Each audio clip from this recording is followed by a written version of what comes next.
This is Danny Flexon here for Seconds Out. Delighted to be joined by unbeaten middleweight Felix Cash. Felix, how you doing, mate?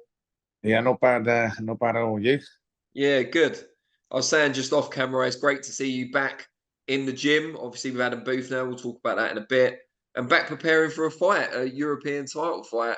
Just, I guess, in your own words, tell us why we haven't seen you in the ring for so long. It's what, 18 months by the time you get back in? Oh, but I got injured last year, didn't I? I broke my hand, had operation with two ops, and it's all good now. So obviously I was out for six. It was a 6 month injury, and then obviously you going back through obviously rehab and stuff, and getting back in the gym, get myself back in shape, and just waiting on a date. I probably could have fought earlier, but just how things are in boxing, just waiting for for a fight day, and obviously a opponent. So yeah, it's June 22nd now, and can't wait. And previous to the hand injury, I know there were some personal issues as well. Some people in your family close to you tragically lost their lives. How much of an impact did that have in terms of the boxing as well? Listen, there was a lot going on. Obviously it does affect you. Obviously having family members, and obviously had to go over and see them,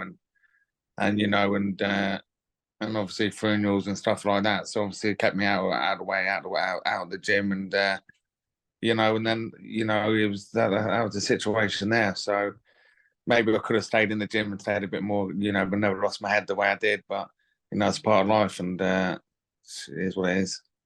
Without getting into it too deeply, were you particularly close to the people that were lost? Yeah, obviously they were my first cousins, weren't they? So obviously it's family members, you know what I mean? And it wasn't just that. I had that, and obviously just before that, obviously, had other personal issues going on, with divorce and stuff like that. So, the last few years, obviously, I had a lot going on. So, and then I went to come back again, and then got injured. So, just prolonged the period of me obviously getting back in the ring. How are you now on the kind of mental, emotional side? Yeah, I'm good now. I'm just happy to be back in the gym. I think me being in the gym helps me a lot. You know, uh, you know, being in the gym.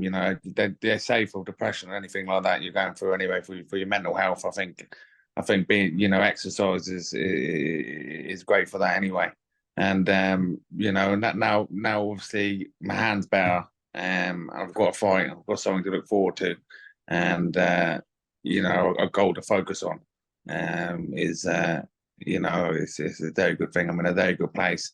Obviously, back in a new gym, obviously, like you say, Adam Booth, and I'm enjoying it, and I'm enjoying my training again. And I'm looking forward to a fight night to show people that I'm the real deal. Good stuff. Now, tell us a little bit about the change in gyms because you're with Tony SIMS, of course, long successful partnership there. What made you decide that it was time for a freshen up, a change? Listen, a lot of things went wrong at Tony's gym. Not Tony's fault at all. I wouldn't say it was Tony's fault. It was more obviously on my behalf. That a few things that did go on went wrong. But I just thought, just need a change. I sat down with Tony, we spoke, and I just thought I needed a fresh start. To refresh, give me a refresh and a new boost into my career. I was down there. I was away from my family quite a lot down in Brentwood. Obviously, I'm from Ascot Way, so I moved down there. I was down there for 2.5 years, and then obviously all the shit that was going on too. I just think I needed a change and to be closer back down there. Now, there were a lot of rumours, probably around 6 months ago now, that you were quite close to joining Mark Tibbs and training out of there. Was that ever a possibility? No, because it was a possibility. I went down. I like Mark, getting on with Mark. I went down and I think I'd done a couple of weeks with Mark. But obviously then I was moving out of Brentwood, moving back. And then I moved back, and then I broke my hand. And then I spoke to Adam, spoke to Josh Kelly. Obviously I know Josh Kelly from GB days, and I just decided to move to Adam. Had you done any work with Adam before, just on like random days and stuff? No. No, no, never did. No, I went down, done a trial for a couple of weeks with Adam. I had a meeting with him, done a trial with him. We got on, and the rest is history, really. What had Josh Kelly said to you about Adam that kind of made you want to do the trial and try him out? Well, to be honest, with you, I messaged Josh Kelly because obviously I see him on social media. Obviously, one of his posts come up. It was just out of the blue. I was like, oh yeah, Adam Booth. I was like, yeah, I'll give Josh a message. I asked for his numbers. How's the training down there? And he said that's great. He said give Adam a message. He said come down and see if you like it. And was it a kind of love at first sight type thing? As soon as you started training there, you knew it was the place for you, or did it take time? No, but the minute we got in the gym, I met him first. I never met him at the gym. Met him out of the gym, and he's really easy to talk to. You know what I mean? Got on with him straight away, and I went into the gym, and I really enjoyed it. I thought this is good, and then after a couple of weeks, things just got better, and I was enjoying it, and now then I decided to obviously stick with him. Now they're obviously both great trainers, Tony and Adam. How would you say they're different? What makes them different? Listen, the obviously they're both different in their own ways. Obviously, Tony's a great trainer, but so is Adam. I think Adam, I think he works more on technical stuff. I'd say than Tony, but they're both great trainers. They're both great for what they do, obviously. And what's Adam like as a personality in the gym as well? Is he quite strict? Are you quite friendly? What's the vibe? Well, it's a bit of both. Obviously, we're friendly, you know what I mean. But obviously, he's the boss, you know what I mean. And you got to listen to him. But no, it's not all strict all the time. You know what I mean. You can have a laugh and a joke, and when it's down, getting ready to get down to business, that's a different ballgame. And you said he's maybe a bit more technical. Is it kind of bringing you back a little bit towards your amateur days at GB? In that, we've seen you show your heart, we've seen you show your power as a pro. Is this taking you back to more of a boxing and the technical side? Yeah, I think so. I think I think use my brain more. Even in spar, speaking to Adam and stuff like that. But I'll leave it to the 22nd of June, and people can see what I'm working on and see the difference. The difference in me. And you mentioned sparring there. Tony said the Matchroom gym. Sparring's obviously in house, always been really good. What's it been like at Adams? Has it been mainly been people in the gym, or have you been bringing people in? We're going to be bringing people in. Obviously, we've been sparring. Obviously, Josh Kelly and a few others in the gym. Obviously down in Red Hill, sparred a few other people. But now we're going to be getting. Obviously, now I'm ready to great weeks now. So we're going to be bringing a lot of sparring partners in, different people in, and so that's what we'll be doing. Because obviously I'm fighting the southpaw, so the boys in the gym are orthodox. So we'll be getting plenty of southpaw sparring coming in the next couple of weeks. What about on the kind of strength and conditioning and nutrition side? Because I know Adam sometimes has more of an input in that than some other coaches. Has that changed for you at all? Not really. Obviously, I've been doing S&C for such a long time. I've been doing this game all my life. You know what I mean? So I know roughly what I'm doing anyway. But yeah, Adam obviously got his own structure and his own structure, the same as any trainer, his own way of doing things. So obviously he puts his input, and obviously I'll bring that into my training. Have you found it more challenging to make the weight as you've got older? To be honest with you, where the last couple of years with the weight, I wasn't obviously when I had my last two fights the year before. Obviously, a lot. I was going through a lot, so I wasn't really. I was eating a lot. I was, maybe doing things I shouldn't be doing to be an athlete, should I say? So that's why I think I struggled more with the weight. But I've been on the game now properly, since I've been training with Adam, and I feel like I'm more trimmed now than I was, within my last couple of years. So I don't think I'll have a problem making the weight this time. And you talked about sparring with Josh Kelly. It might not be completely suitable for this fight coming up, but what's it been like generally? Because it must be the first time you sparred him since the GB days.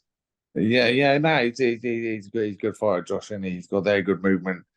He's got good footwork. He's he's tricky and he's very tricky. Yeah, Josh, but no, he's a decent fighter. And you're coming back against Tyler Denny on a really good run of form, European champion. Was there any second thoughts on your part about coming back in such a big fight after so long out? No. No, not all, not all. Listen, he's a decent pro, Tyler. You know what I mean? But I think I'm way better. Uh, you know, I've been doing this sport such a long time now, and you know, I know myself how I feel in sparring.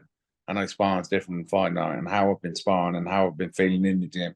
If I came back and I felt like maybe I need a bit more time, or need you know, a bit more time, maybe a warm up fight, then obviously I would have went down that route. But I've got this opportunity again to fight for the European. Obviously, I never fought for it last time, so opportunities come again, and I'll make sure I'm meant to be fighting for this belt for the last must be 4 years now.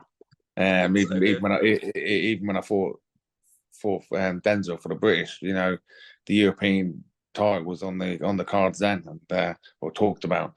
So now I'll finally get my hands on it on the 22nd of June, and move on from there. After that to world level. And in sparring so far, how confident have you been? How secure in throwing the hand that has Yeah, been injured? and that it took it obviously. You know, I started throwing it again in January. So, but I never started throwing it properly. You know, done all the rehab, but the hand's fine now. I just let it go. If someone said to me, I don't know back. And Adam's known as being a kind of trainer who teaches an explosive style, big punchers. Do you feel like you're hitting harder there? Is it any different in that sense?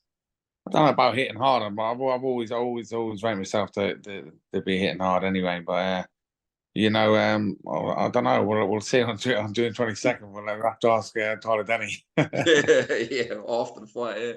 Yeah. Yeah. Talking of Tyler, you said he's a good pro or a decent pro. What do you make in terms of like strengths and weaknesses? What threats does he pose? Listen, listen, he's a decent, strong pro. I just think I'll have to, as long as I'm on the ball on the night, shouldn't have any problems with him. But listen, he's going to come to fight. He's tough. He digs in. But it just won't be enough for me. And what about beyond the European title? Should everything go your way on the 22nd of June? Your goal is obviously ultimately a world title. Is there a particular route you want to go down? Listen, any of the world champions, I'll fight anyone. You know, I think looking at the middleweight world champions now, I think they're all around the same sort of level, same sort of. You know, now Canelo's gone, you got Golovkin's gone. You know, I think it's quite open. Obviously, the world titles.